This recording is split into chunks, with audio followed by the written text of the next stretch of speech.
તો ભાઈ જુઓ આપણે પહોંચી આવ્યા સનાથલ ટોલ પ્લાઝા ઉપર. ભાઈ જુઓ આપણે બાઇકમાં સ્ટાર્ટ કરી આવી ગયા હાઈવે ઉપર.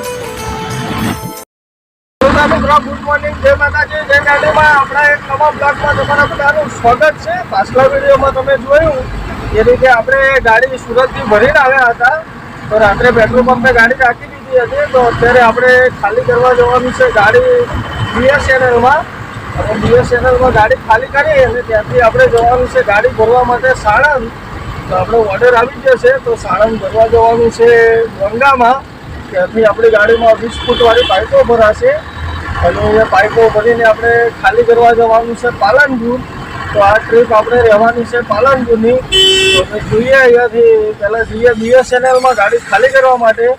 તો ત્યાં આગળ જોઈએ કેટલા ટાઈમમાં ખાલી થાય છે. પછી ખાલી કરીને ત્યાંથી બારોબાર નીકળીએ સાણંદ જઈએ. જોઈએ કેટલા ટાઈમમાં આપણું આઈસર ભરે છે અને પછી ત્યારે નીકળીએ છીએ. તો જુઓ અત્યારે આપણે પાર્કિંગમાંથી નીકળી આવ્યા અને અહીંયાથી આપણું આઈસર ચાલુ કરી દીધું છે. અત્યારે જસ્ટ આપણે જઈએ છીએ BSNLમાં ખાલી કરવા. તો પહોંચીએ પહેલાં ત્યાં આગળ અને ગાડી ખાલી કરાવરાઈએ. તો બીજું BSNLમાં આપણું આઈસર લગાવી દીધું ખાલી કરવા માટે. તો ગાડી ખાલી કરવાની ચાલુ છે ને અહીંયા વિડીયો ઉતારવાની મનાઈ છે થોડી, એટલે આપણે ખાલી કરીએ એ નથી બતાવતા, પણ પાછળ ચાલુ છે આપણે ગાડી ખાલી કરવાનું.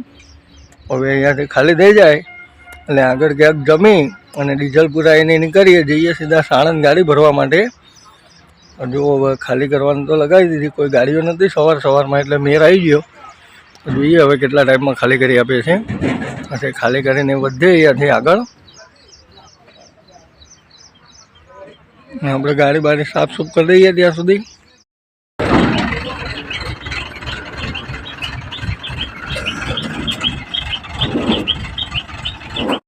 તો ભાઈ જુઓ આપણું આઈસર ખાલી થઈ ગયું અને હવે અહીંયાથી આપણે નીકળીએ, જઈએ સાણંદ ગાડી ભરવા માટે.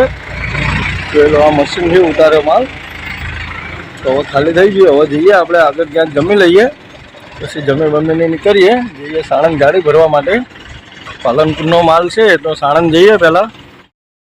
તો મિત્રો જુઓ આપણે આઈસર ખાલી કરીને નીકળી આવ્યા ત્યાંથી અને હવે જઈએ છીએ ગાડી ભરવા માટે સાણંદ. અત્યારે જસ્ટ પહોંચી આવે અસલાલી સર્કલ. અહીંયાથી આપણે ગાડી લઈ લેવાની છે ખાલી સાઈડ. અને મિત્રો આપણું ઘર રસ્તામાં જ આવે છે, એટલે આપણે ઘરે જ આવ્યા હતા જમવા માટે. કે આપણે 200 રૂપિયા બચી જાય. હોટલમાં કહીએ તો ખોટા 200-250 રૂપિયા બિલ થાય. એના કરતાં રસ્તામાં ઘર હતું તો ત્યાં જમી નીકળીએ એટલે આપણે પૈસા ન ખર્ચવા પડે. એના હિસાબે હું ઘરે જમવા ગયો હતો અને જમીને નીકળી આવ્યો. તો જો અત્યારે રિંગ રોડ ઉપર પહોંચી આવ્યા. તો મિત્રો ઘણા ખરા લોકોની કોમેન્ટ આવે છે કે આપણે ગાડી લેવી છે. તો ગાડી લેવાય, પણ એમ તો તમારી જોડે ધંધો હોય તો ગાડી લેવાય. બાકી અત્યારના જમાનામાં ગાડીઓ તો લોકો અપાવી દેશે, લાવી દો, અમે ઘેરે આપીશું, અમે કામ આપીશું. પછી ગાડી લીધા પછી કોઈ કામ આપતું નથી, કોઈ સામું નથી થતું. કંઈક લોકોની ગાડીઓ ફસાઈ ગયેલી મેં જોયેલી છે. અને એમ કે આપણી જાત ઉપર તાકાત હોય, આપણા પોતાના રૂપિયાનું ઇન્વેસ્ટમેન્ટ હોય કે આપણે આયોજન કરીએ તો કોઈ ગાડી લેવાય. પણ આ માર્કેટમાં આ ધંધા કરવા બહુ કાકા છે. અને ગાડી ભરાના ધંધામાં ઘણા લોકો કહે છે અમારે આવું છે, તો અવાય. ગાડી ભરાનો ધંધો સારો છે, પૈસા બી સારા એવા મળે. કારણ કે વ્યવસ્થિત માણસો હોય, વ્યવસ્થિત કામ હોય, ધંધો સારો હોય તો લેવાય. તો ત્યાં ઘણા લોકોની ગાડીઓ જોયેલી છે, રસ્તામાં ડીઝલ પતી જાય, ડીઝલના ઠેકાણા ન હોય, પૂરું ડીઝલ ન આપ્યું હોય અને પછી ફોન કરે તો ફોન ન ઉપાડે. રસ્તામાં ડ્રાઈવર હેરાન થાય. ક્યારેક ફાસ્ટેગ ઉપર પૈસા ન કપાતા હોય, ડ્રાઈવર ફોન કરે, ફોન ઉપાડે નહીં. અને અમુક એવા શીખ્યાઓ હોય પછી 200-400 રૂપિયા ખર્ચો આપીને 48 કલાક ગાડી ખેંચવાની હોય. અને એમ સાથે ડ્રાઈવરો વખતે જે ચોરી કરે ડીઝલ કાઢે તો પછી ડ્રાઈવર ડીઝલ કાઢે કરે છે તો પૂરા પૈસા ન આપે. એટલે બધા ડ્રાઈવરો શીખ્યાઓનું પૂરું કામ છે, જેની જોડે ધંધા લઈ બેઠા છે એ લોકોને મફતમાં ડ્રાઈવર જોઈએ. તો ભાઈ થોડું સમજો. અમુક શીખ્યાઓ અને ડ્રાઈવરોને ફેમિલી હોય, એને મમ્મી પપ્પા, ભાઈ બહેન, બહેની છોકરા બધું હોય અને એને પૈસા ન હોય, એ ઘર ચલાવવા માટે આ ગાડી લઈને તમારું નીકળતું હોય તો એ અભ્યાસ ન ચાલતો હોય. એ 2-5 રૂપિયાની આશા લઈને કરતો હોય તો ઘરે જાય માણસ 2-4 દિવસે તો કંઈ એને 500-1200 ભરવા દીધી. પછી એનો પરિવાર ન ચાલો, તમારું ઘર ભર્યું હોય તો સેટિંગ ન આવે. આ બધા શીખવા માટે નથી પણ એટલા માટે છે કે ડ્રાઈવરોની બચારાને શું વીતતી હોય એ તો ડ્રાઈવરો જ જાણતા હોય છે. બાકી હકીકતમાં મિત્રો રિયાલિટી છે કે ઘણા શીખા મેં જોયેલા છે, બચારા ડ્રાઈવરોનો પગાર ન આપે, ક્યારેક માલ ઓછો પડ્યો હોય તો શેઠિયાઓ ડ્રાઈવરના પગારમાં કાપી લે. હવે એક વસ્તુ છે કે માલની પ્રાઇસ તો વધારે જ હોય, હવે એ માલના પૈસા ડ્રાઈવરમાં કાપે, બચારો 12-15 હજારનો પગારદાર ડ્રાઈવર આટલા પૈસા આપે તો પછી એનું પોતાનું લાયસન્સ લાઈન ના ચલાવે, એની જોડે થોડી એટલી કેપેસિટી હોય. તો માલના પૈસા શેઠિયાઓને સમજવા જોઈએ. શેઠિયાને કંઈ ફેર ન પડે કે ચલો ભાઈ એક ફેરો નહોતો મારે, ભાડું નહોતું આવ્યું તો એમના પૈસા એમના ભોગવવા પડે. એના બદલે આ તો શેઠિયાઓ ડ્રાઈવરોના પૈસા કાપવાની વાત કરે, ડ્રાઈવરોનું શોષણ કરવાની વાત છે અમુક જગ્યાએ. તો એવી રીતે ડ્રાઈવર પછી જો એના માલના પૈસા પગારમાંથી કપાવે તો મહિનામાં 2 વખત આવી રીતે પૈસા કપાવે તો ડ્રાઈવરની આખો મહિનો સેવા કરવાની જ થાય. બાકી 5 રૂપિયા લઈ જઈને એના ફેમિલીને ન ખવડાવી શકે. અને આનું કંઈ તો રિઝલ્ટ આવવું જોઈએ, અથવા તો આવા લોકોની ગાડીઓ જ ન ચલાવવી જોઈએ. અમુક એવા શીખ્યા હોય એમની, પછી આમાં બધું રિલેશન આવું જ ચાલતું હોય. બાકી આમાં વ્યવસ્થિત ગાડી હોય, વ્યવસ્થિત સેટ હોય તો કોઈ વાંધો ના આવે, તો ચલાવી શકાય. અને ગાડી ઘોડામાં પૈસા બી મળે છે, નથી એવું કે નથી મળતા એવું નથી. તો કંઈ નહીં, હવે ચાલે કરે એવું બધું આપણે કન્ટિન્યુ ચાલે જઈએ ભરવા માટે સાણંદ. તો જોઈએ હવે આગળ ક્યાંથી આપણે કેટલા ટાઈમમાં ગાડી ભરાય છે સાણંદ. અને આપણે આ ટ્રીપ રહેવાની છે પાલનપુરની, તો આપણે ફટાફટ વહેલા પહોંચીએ સાણંદ અને જોઈએ કેટલા ટાઈમમાં આપણું આઈસર ભરે છે, કઈ રીતનો માલ ભરાય છે. તો આપણે આગળની જર્ની તમારી જોડે શેર કરું, તો બધા વિડીયોમાં કન્ટિન્યુ જોડાયેલા રહેજો, વિડીયો છેલ્લે સુધી જોજો. તો મિત્રો જુઓ, અત્યારે જસ્ટ આપણે પહોંચી આવ્યા બાકરોલ ચોકડી, એસપી રિંગ રોડ જોઈ શકો છો. બાકરોલ ચોકડીનો નજારો, બાકરોલ ચોકડી ક્રોસ કરીએ છીએ આપણે, અને બાકરોલ ચોકડી ક્રોસ કરી આપણે સીધા ચાલે જવાનું છે.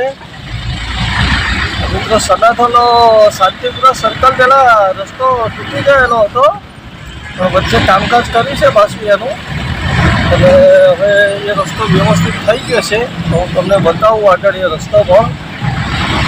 તો અત્યારે આપણે બાકરોલ ચોકડી ક્રોસ કરી લીધી છે, રિંગ રોડ ઉપર ચાલ્યા જઈએ છીએ. તો ભાઈ જુઓ, આપણે પહોંચી આવ્યા સનાથલ ટોલ પ્લાઝા ઉપર. સનાથલ ટોલ પ્લાઝાનો વ્યૂ કંઈક આ રીતે આવે છે. અહીંયા સાલું ગમે તેમ હોય, લાઈન ધીમે જ ચાલે છે. ગાડીઓ ના હોય તો એ બધા નવા બેસાડી દીધા છે કોમ્પ્યુટર ઉપર, એના હિસાબે એટલું જલ્દી નથી થતું. આ ફાસ્ટેગ વાળો ટોલ છે તો પણ અહીંયા 10-12 મિનિટ તો ગણી જ લેવાની. તો હવે ટોલ કપાઈએ પછી વધે આગળ. સર્વિસ રોડ ઉપર વાળાને સારું, સર્વિસ રોડ ઉપર બધા ફટાફટ ચાલે જાય, એ બધા ફ્રી ટોલ વાળા છે. આપણે હવે ટોલ કપાઈ ને અહીંયાથી ચાલે જઈએ આગળ, જોઈએ હવે કેટલી વારમાં ખુલે છે. તો મિત્રો જુઓ, આપણે પહોંચવા આવ્યા શાંતિપુરા સર્કલ, અને આપણે આ બ્રિજ નથી ચડવાનો, અહીંયાથી નીચે લઈ લઈએ. અહીંયા રસ્તો નવો બનાવ્યો છે, શી ખબર બને કે નહીં. ઓહો, અચ્છા, મતલબ પેલી સાઈડનો બની ગયો છે આરસીસી, આ બાજુ હજી નથી બન્યો, આ બાજુનો બાકી છે. સામેની લાઈનમાં બની ગયો છે, તો આ બાજુ નથી ખબર ક્યારે બને. તો આગળ શાંતિપુરા સર્કલનો વ્યૂ બતાવું તમને. તો ભાઈ જુઓ, આપણે પહોંચી આવ્યા શાંતિપુરા સર્કલ, અને અહીંયાથી લઈ લઈએ ખાલી સાઈડ. અને મિત્રો જુઓ, અત્યારે આપણે આવી પહોંચ્યા સાણંદ વિરમગામ વાળા હાઈવે ઉપર, જોઈ શકો છો. સાણંદ વિરમગામ હાઈવેનો વ્યૂ કંઈક આ રીતે આવે છે અત્યારે. હોટલ ક્રોસ કરીએ છીએ આપણે, સીધા ચાલે જ જવાનું છે. ગંગા કંપનીમાં જઈએ ત્યાં જઈને આપણું લાયસન્સ કેટલા ટાઈમમાં પડે છે. અને આ બધી મિત્રો અહીંયા આગળ ટાટાની ગાડીઓ છે, બધી ટાટાની ગાડીઓ અહીંયા આગળ સ્ટાફ બસમાં મૂકેલી છે, બધી કોન્ટ્રાક્ટ સિસ્ટમમાં ચાલે છે. પણ ટાટાની એનો પ્લાન્ટ સાણંદમાં મોટું છે, એના હિસાબે આ બધું બસનું ટ્રાન્સપોર્ટેશન વધારે છે. વ્યૂ આવે છે, આગળ આવશે ઉલારિયા, ઉલારિયા બતાવું તમને. જુઓ ભાઈ, અત્યારે જસ્ટ આપણે ઉલારિયા ક્રોસ કરીએ છીએ અને અહીંયાથી માળિયાનું ડિસ્ટન્સ 184 કિલોમીટર છે, જ્યારે ધાંગધ્રા અહીંયાથી 108 બતાવે છે. એ મતલબ અહીંયાથી 184 કિલોમીટર માળિયા પડે ભાઈ. આપણે ઉલારિયા ક્રોસ કરી લીધું, હવે કન્ટિન્યુ ચાલે જઈશું સીધા. તો મિત્રો જુઓ, અત્યારે આપણે સાણંદનો બાયપાસ ઉપર આવી પહોંચ્યા અને આ સાણંદનો બાયપાસ ક્રોસ કરીએ છીએ. જોઈ શકો છો, આ રસ્તો ડાબા હાથે જતો રહ્યો બાવરા, અને આપણે સીધા કન્ટિન્યુ ચાલે જ જવાનું છે. આગળ આવશે સાણંદ ટોલ પ્લાઝો. આ ટોલ પ્લાઝો ક્રોસ કરી કન્ટિન્યુ સીધા ચાલે જઈશું. અને કાલે મિત્રો સુરતથી આવતા ગ્રીસ કરાયું ગાડીમાં, પાટામાં ગ્રીસ કરાયું, પણ સાલું જોઈન્ટમાં એ ભાઈ ગ્રીસ કરવાનું ભૂલી ગયો. અમે ગ્રીસિંગનું કામ કરાવી ચા પીવા ગયા, તો એને કીધું ગ્રીસ પડી કાઢો, તો એને ગ્રીસ પડી, પણ જોઈન્ટમાં ચોકડીમાં ગ્રીસ નથી પડ્યું.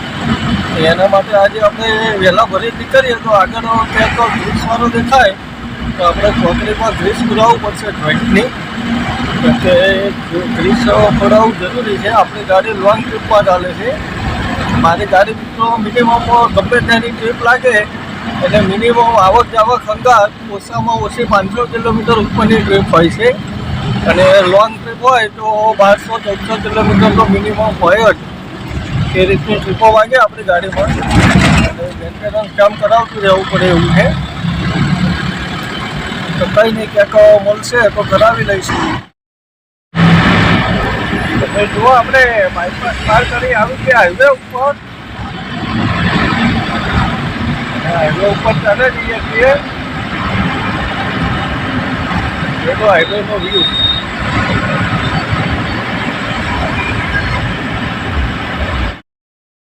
તો અત્યારે આપણે આવી પહોંચ્યા સાણંદ દ્વારા ટોલ પ્લાઝા ઉપર. સાણંદનો ટોલ પ્લાઝા ક્રોસ કરી અને ચાલે જઈએ ડોંગા કંપનીએ. ત્યાં આગળ જઈને તમને બતાવું કંપની, અને ત્યાં જઈને જોવાનું એ રહ્યું કે કેટલા ટાઈમમાં આપણું આઈસર ભરીને આપે છે. હવે અહીંયાથી ટોલ ક્રોસ કરી અને વધ્યા આગળ. આ ટોલ ઉપર પણ મિત્રો જફામારી જ છે. ક્યારેક કોઈને ટોલ ન કપાય ને એના હિસાબે લાઈન થઈ જાય તો 10 મિનિટ 5 મિનિટ તો લાગે જ છે. તો ક્યારે ટોલ કપાય એવું કંઈ નક્કી ન હોય. એના હિસાબે જો આપણે અહીંયા જ બેઠા છીએ, જોઈએ હવે ક્યારે ટોલ કાપે છે. તો મિત્રો જુઓ, આપણે આવી ગયા ડોંગા કંપનીમાં ગાડી ભરવા માટે, અને અહીંયા આગળ પાછળ આપણું આઈસર લગાવી દીધું ખાલી ભરવા માટે. તો ત્યાં આગળ ભરવાનું પણ ચાલુ થઈ ગયું છે. તો હવે જોઈએ કેટલા ટાઈમમાં ભરીને નીકળે છે. અને આપણે આ માલ ભરીને જવાનું છે પાલનપુર. તો એ પાલનપુરની ટ્રીપ તમને બીજા વિડીયોમાં જોવા મળશે. આ વિડીયો બહુ લાંબો થઈ જશે, એટલે આપણે આ વિડીયોને કરીએ અહીંયા પૂરો. મળીએ બીજા વિડીયોમાં નવી ટ્રીપ સાથે પાલનપુરની. ત્યાં સુધી બધાને જય માતાજી, જય મેલડીમાં.